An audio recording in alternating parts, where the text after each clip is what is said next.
Chapter 271. The voice from the speakers caught everyone's attention instantly. All the media personnel pointed their cameras at the screen. They could see the sea on the screen. A person wearing a panda costume appeared on the feed. Nothing could be discerned from the person's voice or figure. Kelvin ran to Ethan and reported, "Our computers have been hacked." Ethan signaled to Brent with his eyes. He instantly knew what he had to do. Marina had yet to show up. It was apparent that something had gone wrong. Ethan stood with his hands behind his back and a stormy expression on his face. He didn't expect something to happen today. To pick this particular day to take action, the culprit had gone to great lengths to plan their move. Ethan instantly thought up several ways to handle the situation. Brent quietly moved away. He was going to try and track the broadcasting signal to locate the enemy.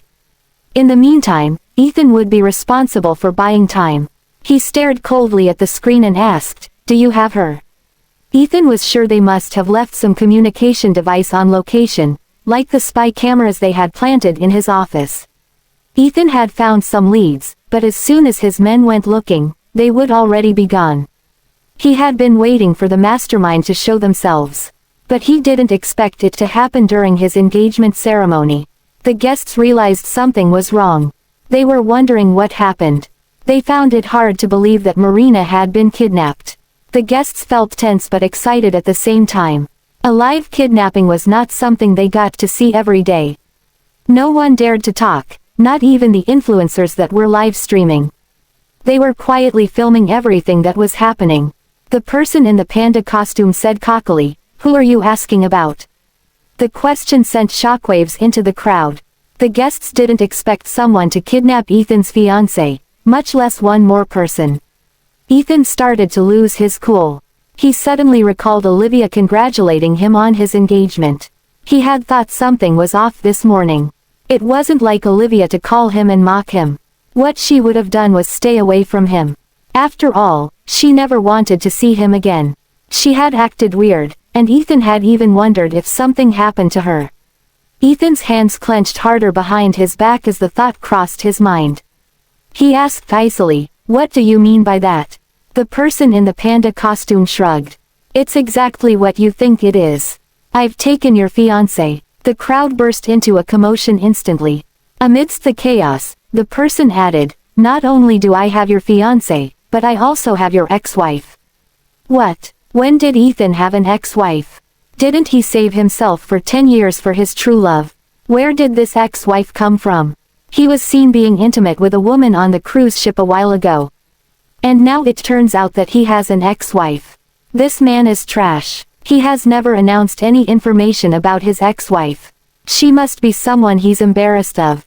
Rather than the kidnapping, I'm more curious about who Ethan's ex-wife is. The guests on location and the live stream viewers began gossiping about Ethan's relationships.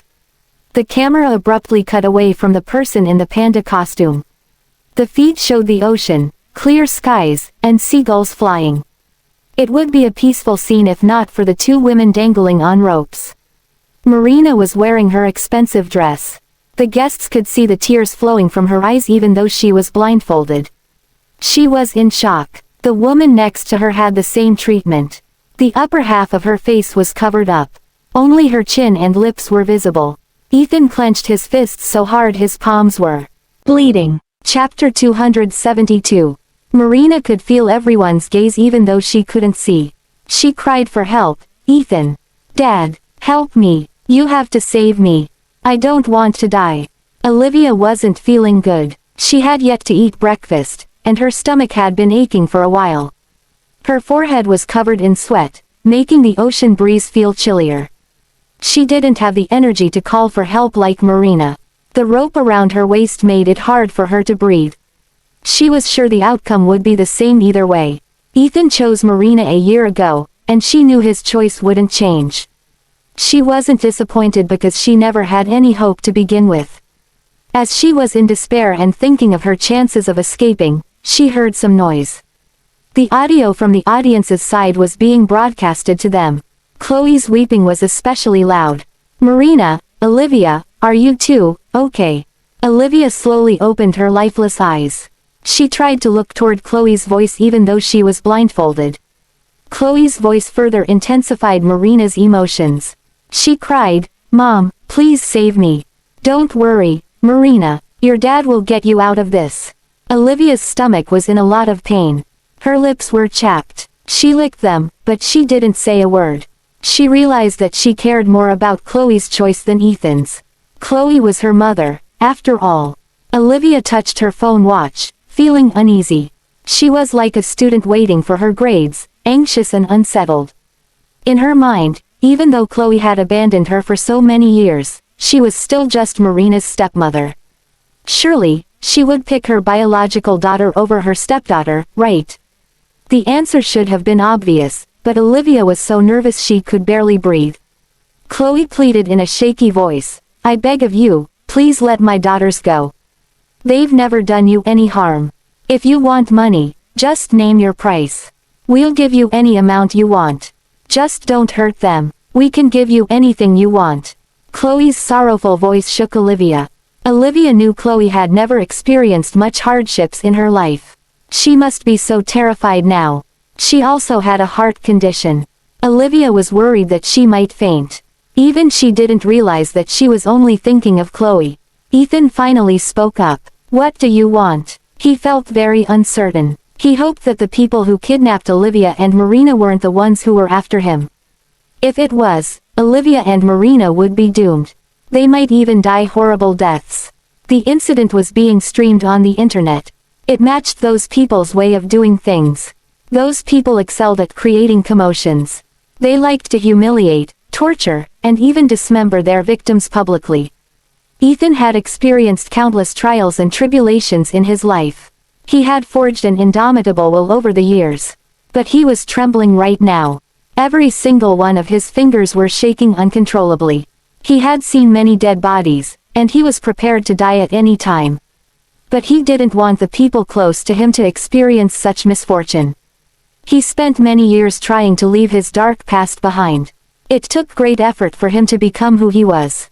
He didn't know how he was exposed. He wondered if he had attracted the attention of those people when he went to the island to save Olivia and Connor. He knew there was no point in pondering about that. He tried his best to hide all traces of worry and fear on his face. The guests were all panicking, but they saw Ethan standing with his hands behind his back. Ethan said calmly, "Let them go. Your demands will be fulfilled." Chapter 273. If the kidnappers were after money, the Carltons and Millers could easily fulfill their demands. Ethan feared that they might want something even more precious than money. Otto was in his wheelchair. His hands gripped the armrests so tightly that his veins were popping. Chris had a severe expression. The onlookers might not know, but they did. Money was not an issue, but they could not risk exposing Ethan's true identity. Even if they had to give up on Marina, they had to protect Ethan's secret. Otto and Chris looked each other in the eye and instantly came to an agreement. Even though their family member's life was still at risk, they had no choice. They had to keep the secret at all costs. Chloe didn't know anything. She kept weeping and said, "Tell us. Please tell us what you want. We'll give you any amount of money you want." "Mrs. Carlton, your tears are truly touching. Even a stranger like me can't help but feel moved," the person said. Although the words were spoken with a tone of regret, it sounded chilling to those who heard it. The person then added, "I wonder who those tears are for. Are they for your biological daughter or your stepdaughter?" Chloe sniffed and said, "They're both my daughters. What difference does it make?" The person chuckled. "Of course, there's a difference. Even if you think you love them equally, there has to be a difference.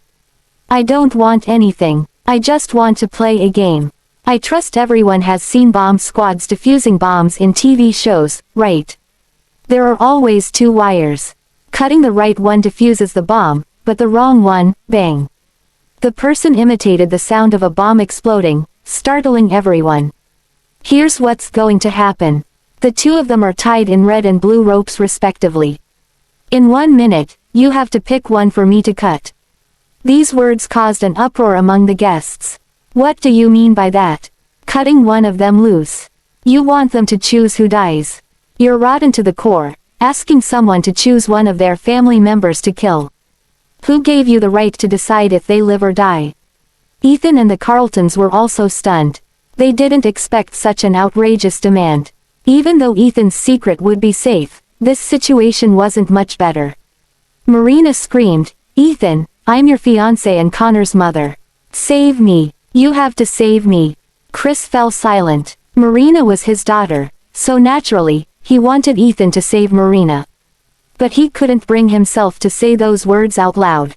Otto didn't even hesitate. Save Marina. It's clearly the right option. Otto was sure it was an easy choice to make. Olivia was the woman Ethan had already abandoned, while Marina was the fiancé who could bring him status and wealth. The person said, "Mrs. Carlton, what about you? Who will you choose?" "Me." Chloe's face was filled with panic. "That's right. One is the stepdaughter you love, the other is the daughter you abandoned. I'm really curious who you'll choose." People in the crowd began to chatter. "Isn't that obvious? She'd definitely pick her own flesh and blood. How could a stepdaughter compare to the child she bore for 10 months? But she's hesitating." Chapter 274. Marina was facing the camera. It was as if the person was trying to be considerate. She adjusted the camera to give the audience a close-up view of Marina and Olivia. Everyone could clearly see the state Marina and Olivia were in. The diamonds on Marina's fancy dress reflected the sunlight and created a dazzling glow. The black blindfold on her face was soaked by her tears. The makeup she spent so much time putting on was ruined by her tears. Marina no longer cared about how she looked. She just wanted to live. On the other hand, Olivia was the complete opposite.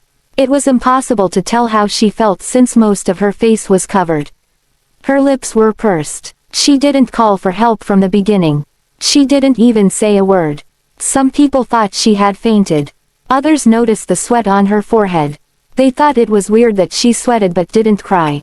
Olivia didn't have any makeup on, but her complexion was ashen. Even her lips were unnaturally pale. Isn't the ex-wife too calm? It's a matter of life and death. Why isn't she panicking at all? Is she not scared of death? Marina is calling for help because she knows there's a chance she will live. Olivia probably kept her lips sealed because she knew she would be sacrificed. If the outcome was the same either way, it would be pointless for her to call for help. The onlookers began to formulate all sorts of theories. Some felt sad for this ex-wife who had never shown herself in public. Olivia broke her silence as the crowd was still guessing. "Mom, I also want to know who you'd pick between the two of us." She didn't address Chloe as Mrs. Carlton this time. She called her, "Mom." Olivia said calmly, "I don't blame you for neglecting me since I was young. I don't blame you for leaving so abruptly. Because Dad said that you weren't happy when you were with him. You didn't leave us behind. You just went to pursue your own happiness. You cut ties with Dad and were gone for years. I had been pushed to the ground. People called me a motherless bastard. None of those matters. I don't blame you. I just want to know one thing. Did you also forsake our bond?" Olivia smiled faintly and continued, "I'm not afraid of dying. But I want to know if the mother I waited for more than 10 years ever cared about me. Even if it's just this once." Everyone's gaze fell on Chloe. Marina was still shouting, "Mom, you said you would protect me. You said you would treat me like I was your own even if we aren't blood related." Olivia didn't care about what would happen to her. Her cancer was getting worse. She didn't know how much longer she had to live. All she wanted was to see her mother once again before she died, her mother, who would love her. Olivia was like a child abandoned in the snow. She had been battered by the wind and snow. She was on her dying breath. She held on to life because she was waiting for her mother to come get her. She wanted to prove to the bullies that she wasn't a motherless bastard. She wanted to prove to the world that she also had a mother. And that her mother was the gentlest woman who loved her the most. "Mom, you'll pick me, right?" Olivia said as tears welled up in her eyes. Chapter 275. Life or death didn't matter to Olivia anymore. All she wanted was for Chloe to show that she cared about her before she died. She wanted to know that her waiting had not been for nothing, that she wasn't alone in this relationship.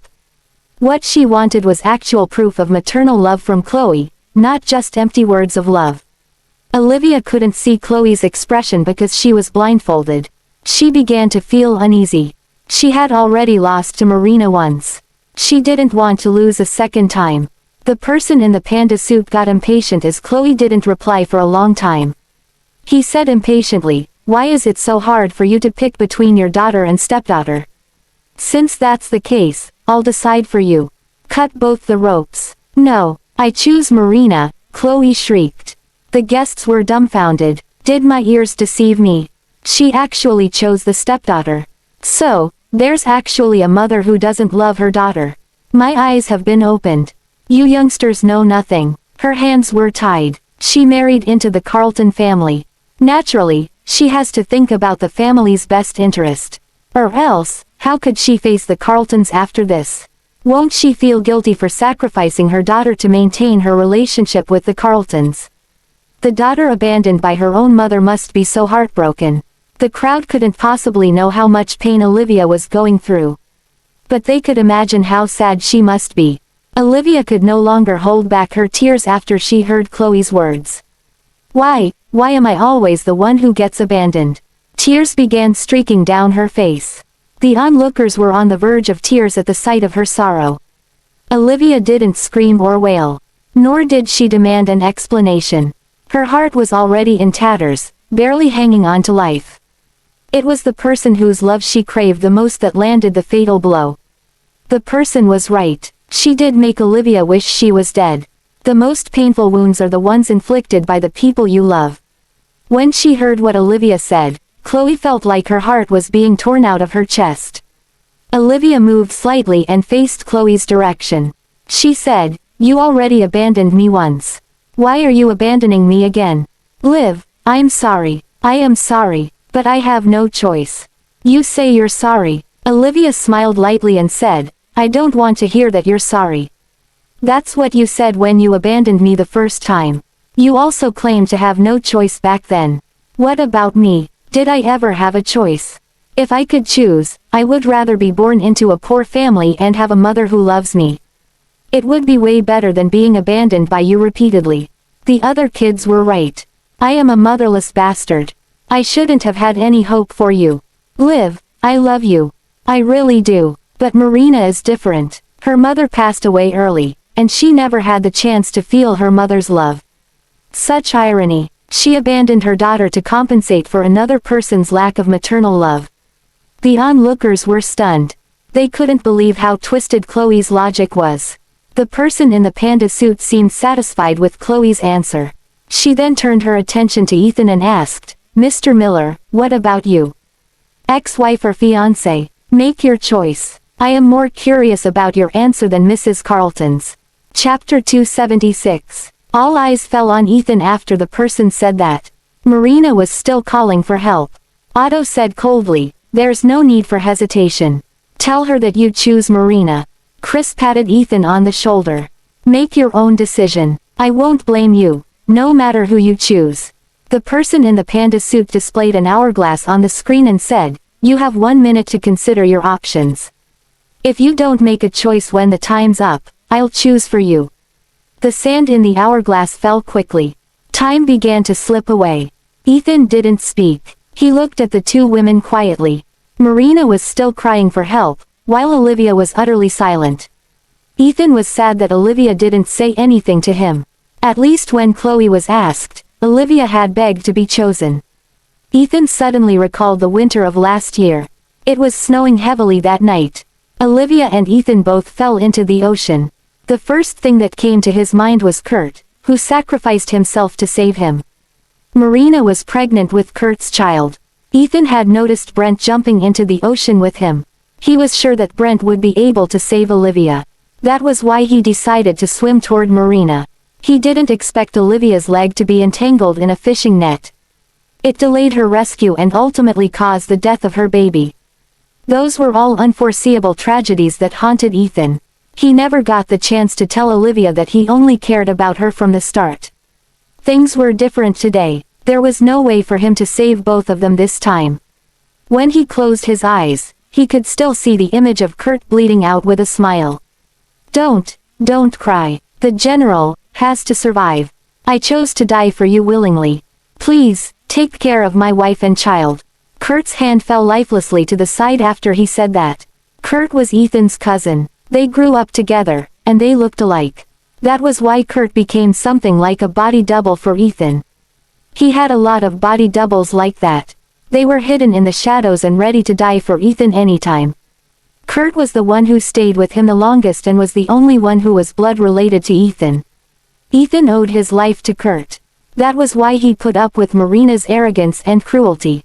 He looked the other way when Marina took everything that belonged to Olivia.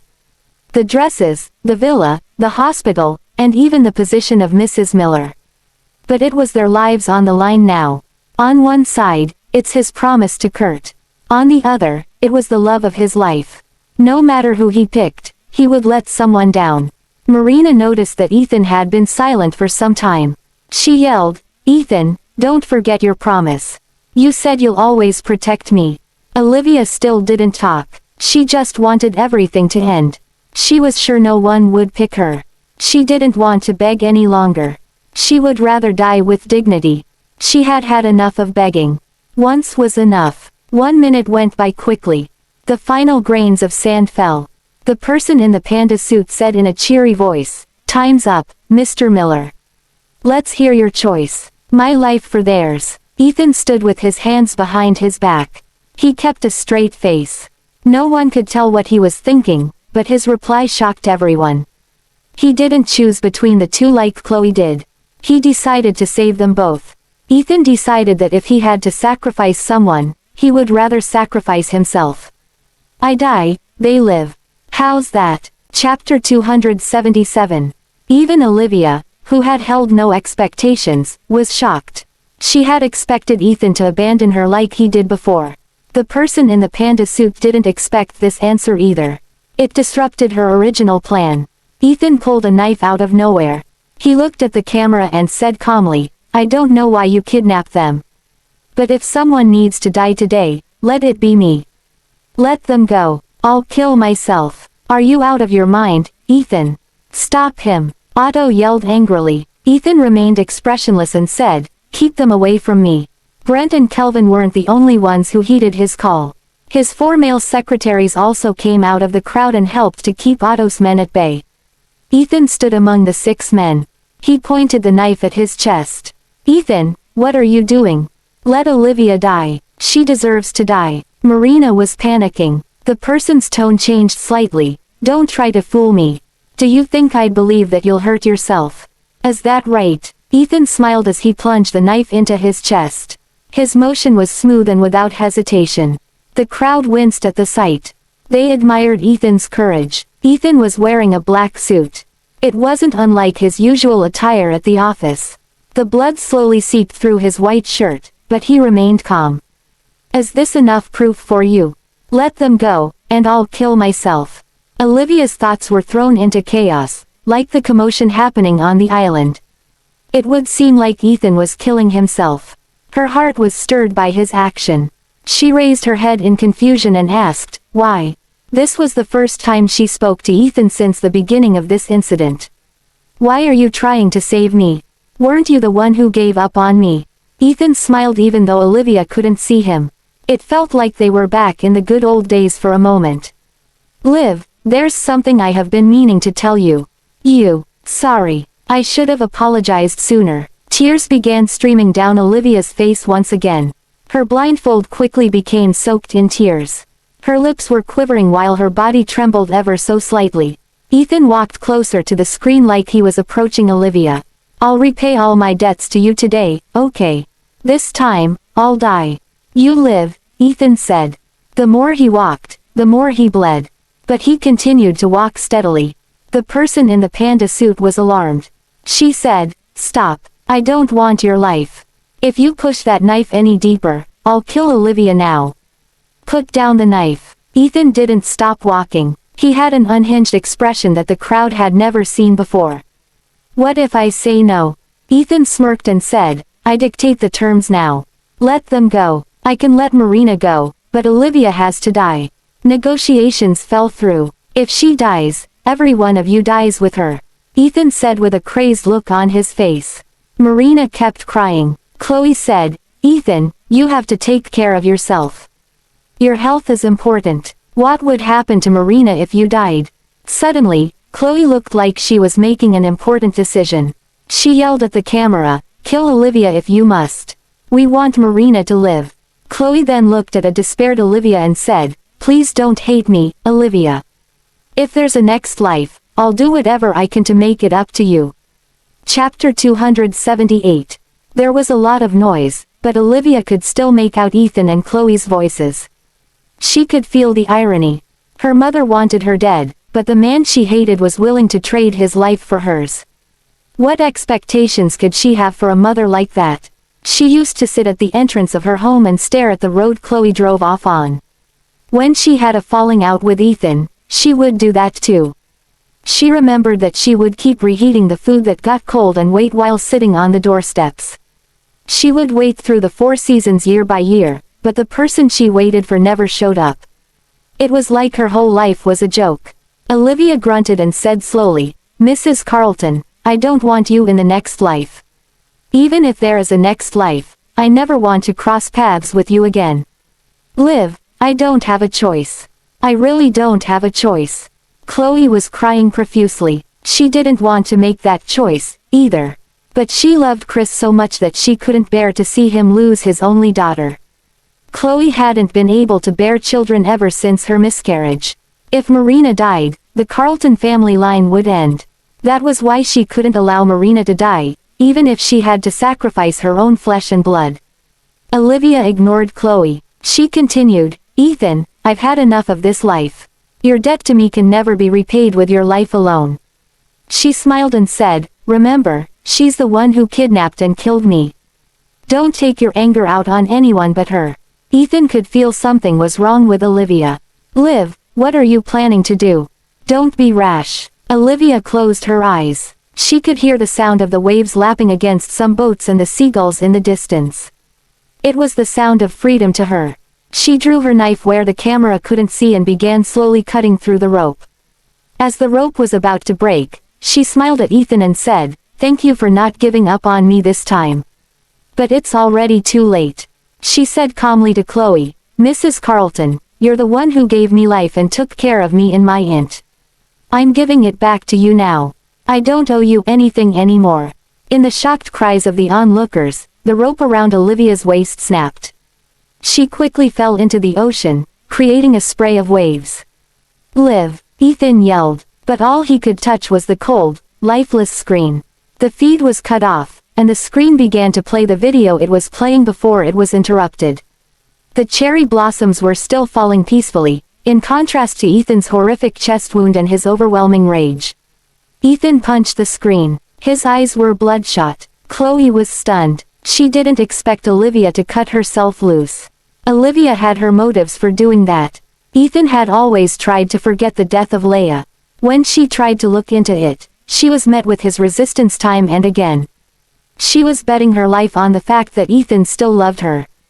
If that were true, Ethan would stop at nothing to uncover the truth after her death. She was smiling as she fell into the ocean. She had given Ethan a chance to learn the truth. The guests feel speechless. They didn't know what to feel at the moment. Brent hurried toward Ethan and whispered in his ear, "I've tracked their signal. It's at the abandoned factory." Ethan was still in a daze. He couldn't accept the fact that Olivia had killed herself. He slowly raised his head to look at Brent with bloodshot eyes. He said in a shaky voice, "Liv is dead." Chapter 279. Who the fuck said you could hurt her?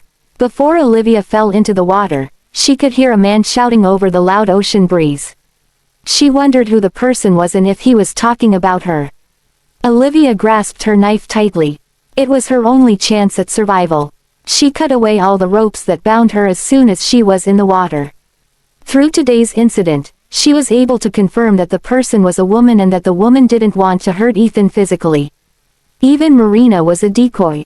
Olivia knew that she was the woman's only target. The woman wanted to torment her. But Olivia couldn't figure out how she brought such trouble onto herself. That woman was behind everything that happened to her and her family. Olivia couldn't accept that. Only one thought was going through her mind. She had to survive, even if she was beaten and bruised. Olivia wanted revenge, even if it meant she had to bring the woman down with her. She wanted her to have a taste of the suffering she went through. Olivia was a good swimmer. She had been wallowing in the pain of losing her child in the past. She had no will to live, and her life was a nightmare. That was why she would not resist when she sank into the ocean. She wanted to be closer to the child she lost at sea. But she broke out of her shell and emerged from her sorrow. She removed her blindfold, and bright light flooded her eyes. She raised her head and looked at the glimmering surface of the ocean. She held her breath and swam in the opposite direction. There were a lot of abandoned boats that were washed ashore in this area. Olivia had found her target. She could hear voices from above the water. The silhouette of a person appeared. They were probably there to make sure she was dead. Olivia submerged herself deeper into the water. She could make out the silhouette of the person more clearly. She figured the person would not find her if she didn't move too much. The pain in her stomach grew. She almost couldn't take it. She tried her best to endure the pain. She told herself she must survive. Olivia moved toward the hull of a boat. It would block the person's view of her. The boat had been abandoned for a long time. Its hull was lined with trash and barnacles. The smell was putrid. Tiny fish swam away from the seaweed near the boat because of her arrival. Olivia was graced with good luck. She climbed onto the boat using the rope ladder attached. As she quietly emerged from the water, she saw the person in the panda suit standing angrily in the distance. She looked like she was ordering her men to look for Olivia's body. Olivia didn't dare to let her guard down. She got onto the boat to find somewhere to hide. She glanced at Jennifer and Ryan, who stood beside the person. She still couldn't distinguish the person's figure because the panda suit concealed her. The person suddenly turned to look toward Olivia as if she sensed her gaze. Olivia had already crouched down and hidden herself.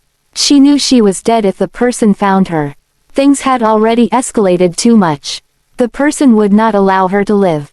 The person said, "Go search the abandoned boats." Ryan rejected her idea. Her limbs were bound when she fell. She must have drowned by now. The person examined the rope Olivia had cut and said coldly, "She has a knife. Check the boats. We have to be sure." The woman was furious. She knew Olivia was trying to use her death to nudge Ethan to investigate further. She pointed at one of the boats and said, "Start searching from this one. The game is over. She has to die today." Chapter 280. Olivia could almost feel the person's intent to kill. She was very meticulous and alert. Olivia knew she had to hide. The boat she got on was quite shabby, but it was large enough for her to hide in. Olivia figured the person couldn't search too thoroughly because they didn't bring many people here. She quickly snuck into the boat's cabin. The boat was partially submerged. The water within the boat was dirty. It smelled awful. Olivia knew she couldn't rely on anyone to save her this time. She could only save herself. No matter how hard the road ahead was, she no longer had the option to back out of it. She slowly walked toward the foul-smelling water. Soon after, she heard footsteps on the boat. Olivia pinched her nose and submerged herself in the water. She was in a blind spot. Her pursuers wouldn't see her if they didn't enter the water. Olivia's heartbeat quickened as she heard the footsteps getting louder. She hoped that the person searching wouldn't jump into the pungent water. The person shone a bright flashlight on the water. The water was murky. The light could only reveal vague outlines of some old items in the water. Thanks to the light, Olivia noticed a dead body not far away from her. She could tell that it was a woman's body from the long hair scattered in the water. The last time she got so close to a dead body was when she saw Belle's. This unknown body wasn't in much better shape than Belle's. Fish had eaten part of her face. There was even a fish that swam out of the body's eye socket toward Olivia's hand. Olivia grasped her chest and forced herself to calm down. This was a perfect place to dump bodies since no one ever came here. She hid in the water because she had no choice. She didn't notice the body before. "I found something," Ryan said. Olivia clenched her sleeve tightly. She felt despair. She grabbed her knife and prepared to fight for her life. If Ryan went near her, she would stab him without hesitation. "Look, doesn't that look like a person? Could that be Olivia?" Jennifer brought over a pole and said, "We'll know once we retrieve it." The pole touched the dead body. Olivia was trembling in fright. The body was dragged onto the surface. Ryan said nonchalantly, "Damn it, how unlucky. It's a dead body. It's dirty and smelly here. A princess like Olivia would never be able to hide here. Let's go." Olivia reemerged from the water as the footsteps faded into the distance and began gasping for breath. Although the air still stank from the dead body, it was better than being underwater. Olivia smiled in relief, even as she was filled with fear. She had survived. As long as she lived, she would have a chance to exact revenge on the person that brought her so much pain. Her stomach pain seemed to have subsided due to her will to survive. She switched on the Teddy phone watch that Chloe gave her. It was still working. She didn't expect this watch that she didn't take off due to sentimentality to come through in a pinch like this. She looked at the body. It looked gruesome, but she had no time to be afraid. She wondered if the family of the body realized she was dead. She was also curious about the identity of the body.